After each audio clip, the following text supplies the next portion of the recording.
الله. معانا سفير كوريا الجنوبية بيروح كل يوم السفارة يشرب القهوة، يسأل يا جماعة الرعاية تمام، كله تمام، مفيش أي مشاكل. يقولوا له ده يا فندم المواطنين المصريين بيأكلوا المواطنين الكوريين في بقهم حرفيا، بجد هوريك دلوقتي. السفير الكوري الجنوبي بيقرر إن هو ياخد طاقم السفارة كله ويطلع على إسماعيلية يقضي بقية اليوم هناك، ياكلوا فص عويسي ويتبسطوا.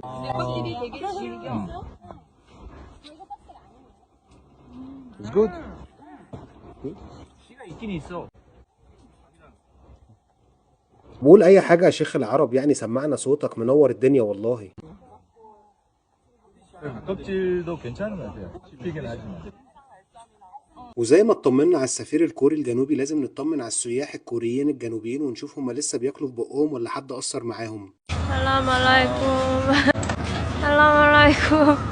شايف يا مواطن يا خليجي اللي خايف تيجي مصر لغايه النهارده بسبب الافلام والمسلسلات، كوريا الجنوبيه اللي معاك دلوقتي بتوثق لك ازاي المصريين بيقابلوك بمنتهى الحب والاخلاص. This kofta? Okay, okay. What's that? Shawarma. Shorba? What's shorba? هي طلبت الاوردر بتاعها خلاص، لكن المصري الحنين لازم يسيب بصمه.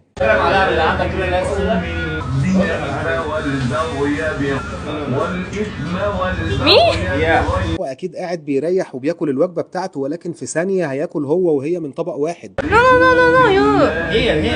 No, no, no. شكرا. شوربة؟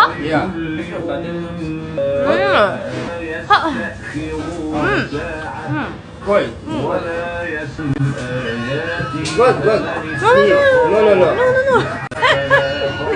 اطيب قلب المصري في ثانيه يقسم الرغيف معاك. شكرا. Let's eat kofta together.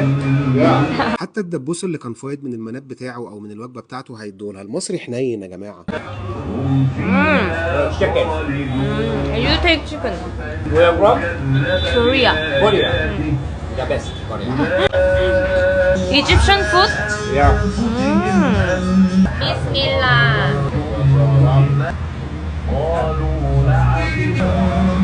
Please, my friend. اتفرج على حنيه المواطن الحنين يا مواطن يا خليجي اللي خايف تيجي مصر بسبب الافلام والمسلسلات. شوف بناكل السياح بتوعنا ازاي. بسم الله. بسم الله.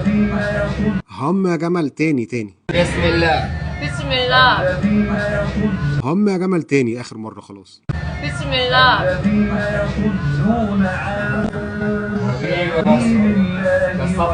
والله اهم حاجه اخر دلع واخر انس واخر حنيه المصريين دول. لو عجبك النوع ده من المحتوى لايك وفولو واعمل ريبوست للفيديو، واستناني في فيديو جديد وقول لي رايك في التعليقات. سلام.